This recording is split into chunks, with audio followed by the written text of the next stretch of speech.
Mark Rogers TV with college football analysis all the time. And we just watched all the championship games from Saturday. We finally got a good one in the Big Ten with Ohio State holding off Wisconsin 27-21 after the blowouts we saw in the SEC, the ACC, and the Big 12, with a really good Pac-12 championship game on Friday night with USC holding off Stanford. So I will get to my analysis of the Big Ten and the ACC night games, but since this is the hot topic right now, and I've been fighting people on Twitter going back and forth, I thought I would address the college football playoff situation first and foremost, because that's what's on the minds of everyone who loves college football.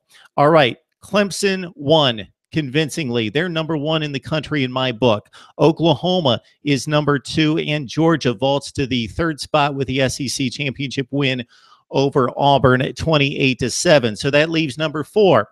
And we could say it's an Ohio State-Alabama argument. I would also like to include Southern Cal into the argument, although the resume may be a bit weak. So the first thing I would have to say, because the one game that is brought up more often than any game in the entire season is the Iowa loss by Ohio State 55-24 in Iowa City, and rightfully so. That has to be factored into the equation. Iowa is a decent team. They are one of the 35-40 best teams in the country. They won 7, they lost 5. They had impressive showings against the likes of, yes, Ohio State and Penn State and some other decent teams. They also lost to the likes of Purdue. They're a 7-5 team. They're one of the 35 or 40 best teams in the country. Alabama does not have a loss like that. Ohio State lost twice. Alabama lost once. Ohio State is a conference championship. Alabama does not, or they could have suffered a second loss tonight. Let's consider that. Alabama only lost once, but they did not get the opportunity to lose a second time as well. All right. If we're going to mention Iowa as an ugly loss, we have to mention another team. And I listened to a ton of post-game just after the Big Ten championship game on ESPN and Fox, and one team was completely left out, not mentioned. Iowa was probably mentioned 57 times, and this team was not mentioned once. Therefore, the analysis is weak. It's not logical. It's just poor and pathetic. That's why you're here listening to me, I guess. Michigan State. If we're going to rate ugly wins, then we rate dominant wins. The ugly losses need to be weighed against the dominant wins. And if Ohio State beat the 15th best team in the country, Michigan State, 48-3, that needs to be measured against an Alabama resume that doesn't have anything close to that. So not only did Ohio State beat two teams in Wisconsin and Penn State that are ranked much higher and considered to be much better than anybody that Alabama beat, but Ohio State's third best win, Michigan State, is very comparable or even better than Alabama's best win, LSU or Mississippi State, 48-3. So it's a better win, but it's a more dominant win that negates, not necessarily negates, but needs to be factored in, similar to the Iowa loss, the Michigan State win.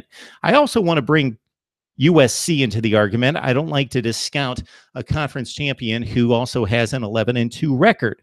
This has turned into an Ohio State-Alabama debate, but what about USC? Like Ohio State, they've got the one ugly loss on the road against a good team, a probably a little bit better team than Iowa in Notre Dame. Notre Dame finished at 9-3.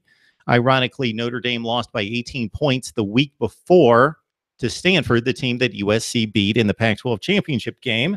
And let's take a look at USC's schedule. All right.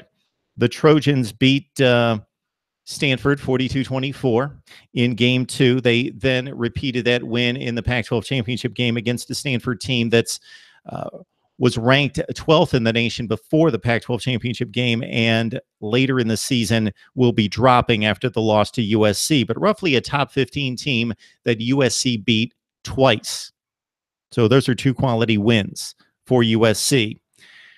The other quality wins aren't of that magnitude. When you talk Arizona State, they're decent teams. They went 7-5, both of them. They're decent teams.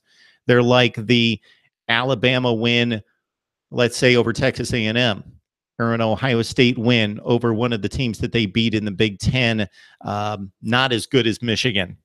So the Michigan game doesn't even get counted amongst Ohio State's best wins, but that's comparable to USC's second best win. It's actually better than USC's second best team that they beat.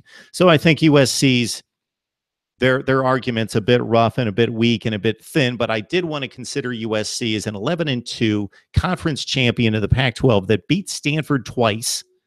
Now, if they would have had a win against another team like a Stanford, but it wasn't Stanford, that would be good. But then the wins drop off considerably when you talk about the best other team that USC beat being either Arizona or Arizona State. That's not good enough. And only the Arizona State win was a dominant performance by USC. They also lost to Washington State on the road 30-27. Washington State, a good team, but they ended up being trounced late in the season a few times in Washington State, one of the 20 best teams in the country, if that. So USC doesn't have the resume. The Notre Dame game, the blowout, hurts them considerably and should, just like the Ohio State game against Iowa. But unlike the Buckeyes, the Trojans don't have Wisconsin, Penn State, Michigan, Michigan State on their resume. All right, my thoughts right there, that Ohio State should get the fourth spot. Similarly, I said Penn State should be the fourth team in the college football playoff last year. I'm being consistent here, as Penn State won the conference championship, and despite having 2 losses, they won the title, and they beat Ohio State head-to-head. And Ohio State actually had a better argument than Bama does this year, because they beat the likes of a better Michigan team ranked in the top 10, Wisconsin ranked in the top 10, and Oklahoma ranked in the top 5. So their resume last year, Ohio State's, way better than anything Alabama's got this year in beating Mississippi State, an 8-4 team, and LSU, probably the best team, at 9-3. All right, my thoughts on the college football playoff. We'll have to see how it all shakes out. And certainly I want to hear your angles, because everybody can bring a different slice to this and a different perspective. But I think it all comes down to, who did you beat, who did you lose to, and how ugly or dominant were the wins and losses. It's the performance on the field that counts. The results should count, but we've got to weigh and turn it into a beauty contest as well. That's the world we live in, until we get to an 18 playoff where we can let all the conferences be represented, and we don't have to argue about teams that didn't even come close to playing each other or even play a same opponent. That's how difficult this process is. I certainly would understand either selection if the College Football Playoff Committee chooses, let's say, Alabama, as I'm choosing Ohio State. I would understand the selection, but I think that they would be placing way too much weight on one game versus the 4 games that I'm weighing as heavily as the Iowa game for Ohio State. All right, let's talk it up right here on Mark Rogers TV. Please subscribe to my YouTube channel as we knock out the best analysis in college football, not just for myself, but obviously your comments, and then also from the best bloggers and broadcasters in the industry. I'll be back with Big Ten Championship and ACC Championship instant analysis right after this.